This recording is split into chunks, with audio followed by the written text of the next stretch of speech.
So I want to talk about a lot of different aspects of the illusion in our society that a lot of people don't think of. But first I want to talk about the old Capitoline triad versus the new. So you have Jupiter, and there are a lot of parallels to Haru. He is a god of light.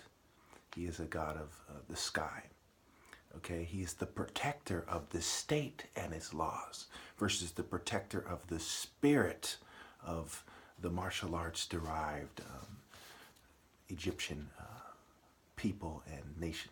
Okay, he has a sacred tree, the oak. All right, and he also is a god of justice, fullness of life, and freedom. And this led to the patrician class disagreeing with the plebeian class. The patrician class claims Jupiter for a slightly different reason, where the plebeians hold on to the aspect of justice. So the patricians are more closely related to the king, the nobles who founded it with Romulus, as the myth goes, as the story goes. Romulus founded the state. Remus was a god of agriculture, and it starts to question who was right in the battle. Just because Romulus killed Remus doesn't mean he necessarily was in the wrong. I just haven't quite figured that one out yet. Okay. Quirinus, okay, of the old Capitoline triad, okay. He has the spear in hand, right? Holy Spirit, spirit. He's a war god, and he's also compared to Romulus. It's quite interesting. And of course you have Mars. So the old triad is 3 men. The new triad, the new Capitoline triad, is a man and 2 women. I went over this in my other videos. Jupiter, Juno. Men have their genius, women have their Juno. The Capitoline mint, money. And Minerva, okay? And she's compared to Athena in some aspects, and with some, some aspects are similar to Athena, and she has the martial outfit on.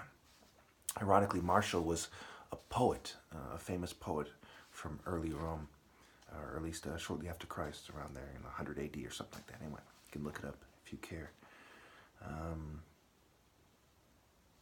So the nobles were said to have killed Romulus, who was seen as a hero, and they each took a piece of him and buried them on their land. Okay, so when you talk about the patrician class, it's patres, right?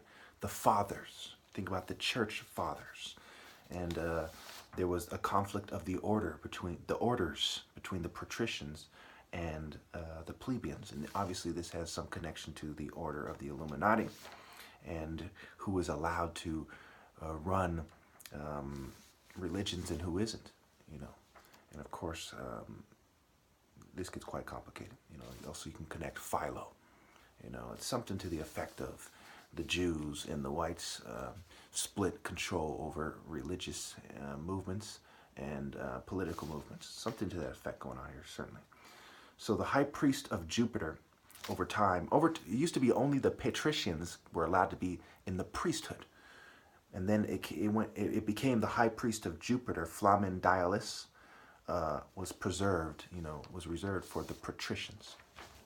Okay, so let me just touch on this. Okay, look up the monad and the connection between Pythagoras and Leibniz, right? Newton and Leibniz, calculus. Okay.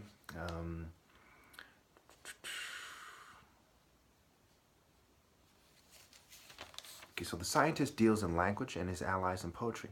If they cannot come together and describe things in the terms that I use in a more logical and powerful way than I can, then they must admit I am more intelligent than they are. This is key, because a lot of people will play stupid, and you'll have scientists who talk about, let me put it in layman's terms. If you can't describe these things in those terms, where everyone can understand it, then you must admit this person is more intelligent than you are. So your presentation must win over the people who have difficulty understanding your fancy words. If you're using fancy words on purpose, certainly on purpose, is why they're used, it's to alienate a certain group of people, for them to default by thinking that you know better, and it's a pathetic little sniveling tactic that they use. All right. Think about the ambiance of society. A gender-neutral, tranny, pedo-friendly, cartoon robot, cyborg look, and amusement park theme park kind of feel is the society that we're creating. LGBT, right? They're all rolling together. even if they weren't consciously trying to blur the line, which I assure you they are, the fact that they team up together blurs the line. They hang out together, it blurs the line. One of them's a lesbian, one of them's a tranny, one of them's bisexual, and so on, and one's gay, right? And they're kind of have a certain look to them, their facial expressions, their makeup, and everything, the way they present themselves, right? It's similar to a cartoon or a theme park. So let's think about how this relates to sensitization and desensitization. Holidays, okay? The holidays, think about the festivals and how people get dressed up and stuff, Halloween and so on, Christmas and so on, okay? It kind of contributes to this, the ambiance, which is a gender-neutral, tranny, pedo-friendly, cartoon robot cyborg look, having world amusement park, theme park feel.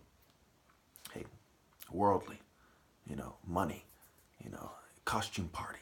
Who has the most fancy costume costs money, right? And then you come in like, oh, let me fit in, right? And people work with what they have to try to fit in, to show their allegiance to it as well. So holidays, costume parties, role-playing pornos. How does that fit into it? Movies, goes without saying. Phone sex. What happens when you meet someone on the internet? You're not sure about who they are. Phone sex. And even they could even have their friend, take a little picture for you, a little, proof picture, fan sign, or video, a quick video without saying much, right? To fool you. They can even practice talking like them. There's even voice synthesizers and so on. So cyber sex, cam sex, right? Broadway plays. When I was younger, there was this one person. I'll even go on, admit it, I don't care how bad it makes me look.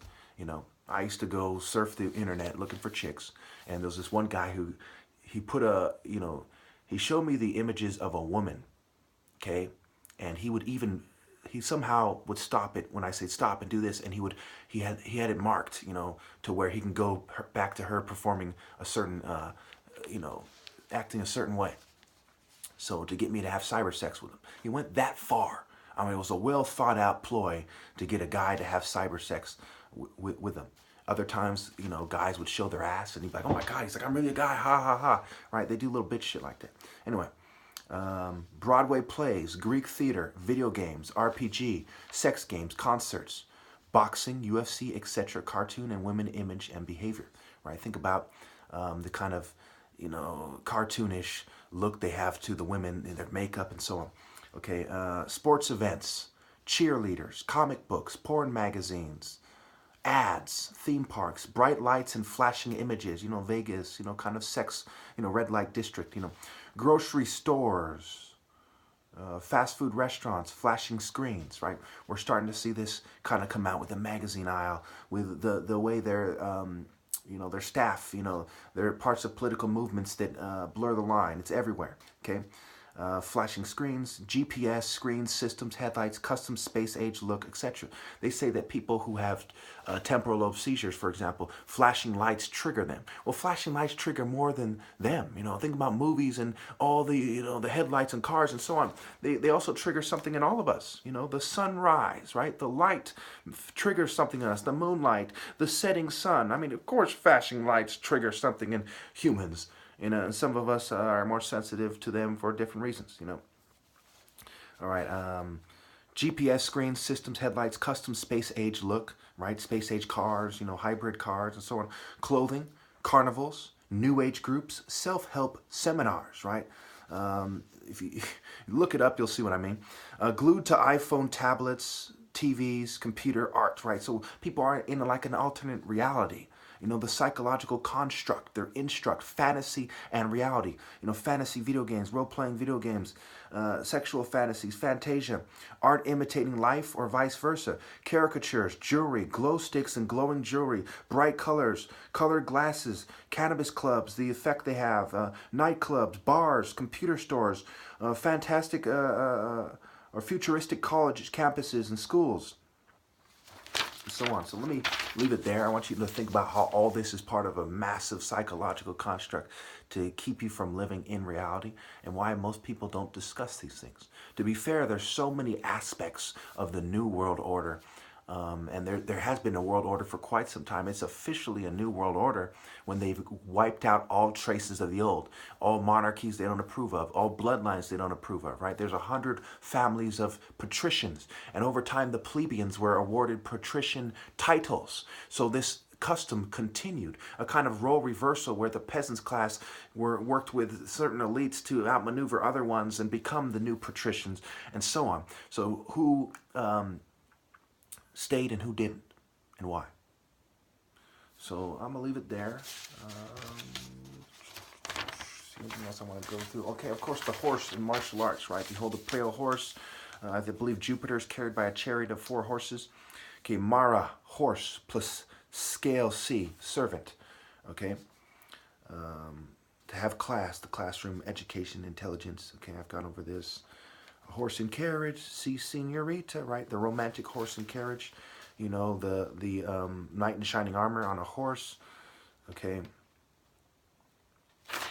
That's all I want to cover. Thank you.